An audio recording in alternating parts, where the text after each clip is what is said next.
VIP, VVIP இந்த மாதிரியான பிரமுகர்களுக்கு தான் சாலையில ஒரு தனியான பாதையே அமைப்பாங்க. ஆனா இங்க ஒரு நாட்டுல பப்ளிக் தான் விஐபி அப்படின்னு சொல்ற மாதிரி பொதுமக்களுடைய பொது போக்குவரத்துக்காக தனியா ஒரு பாதையே அமைச்சிருக்காங்க.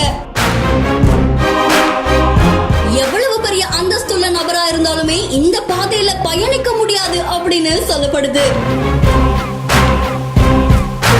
உலக மக்களை ஆச்சரியப்படுத்துற வகையில இப்படி ஒரு வசதியை கொண்டு வந்தது எந்த நாடுன்னு தெரிஞ்சுப்போமா?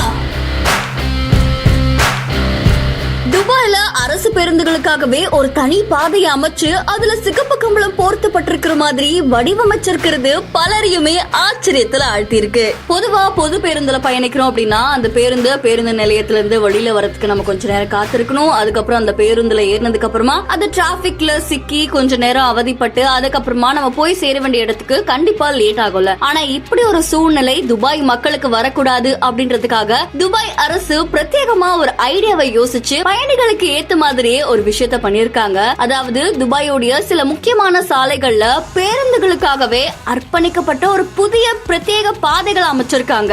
இதனால என்ன ஆகும் அப்படின்னா பயண நேரம் கிட்டத்தட்ட 60% வரைக்கும் குறையும் அப்படின்னு சொல்லி எதிர்பார்க்கப்பட்டிருக்கு. இது எமிரேட்ல இருக்கிற பொது போக்குவரத்து பயன்பாட்டை அதிகரிக்கும் அப்படின்ற மாதிரி தெரிவிச்சிருக்காங்க.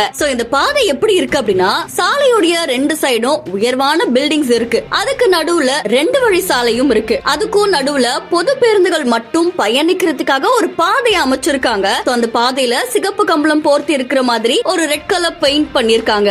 இந்த பாதையில வெறும் பொது பேருந்துகள் மட்டும் தான் பயணிக்கணும் அப்படின்னு சொல்லி கட்டளை இட்டு இருக்காங்களாமா. ஒருவேளை இந்த பாதையில மத்த ஓட்டுநர்களோ மத்த பயணிகளோ பயணிச்சாங்க அப்படின்னா அவங்களுக்கு துபாயோடைய அரசு படி 600 திர்ஹம் அபராதம் அப்படின்னு சொல்லிருக்காங்க. இந்திய மதிப்புப்படி கிட்டத்தட்ட 13,000 ரூபாய் அப்படின்னு கூறப்படுது.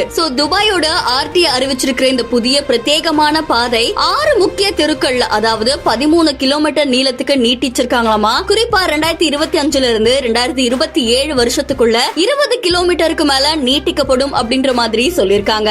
போக்குவரத்து நெரிசல்ல சிக்காம பயணிகள் பயணிக்கிறதுக்காகவும் பொது போக்குவரத்து அதிகமான பயணிகள் பயன்படுத்துறதுக்காகவும் துபாயோடைய அரசு இப்படி ஒரு முயற்சியை மேற்கொண்டிருக்காங்க. இந்த மாதிரி ஒரு விஷயம் நம்ம ஊர்லயும் வந்தா எப்படி இருக்கும்? மறக்காம நம்மளுடைய பிஹைண்ட்ஸ்க்கு கமெண்ட் பண்ணுங்க. தொடர்ந்து பல செய்திகளுக்கு ஃபாலோ பண்ணுங்க.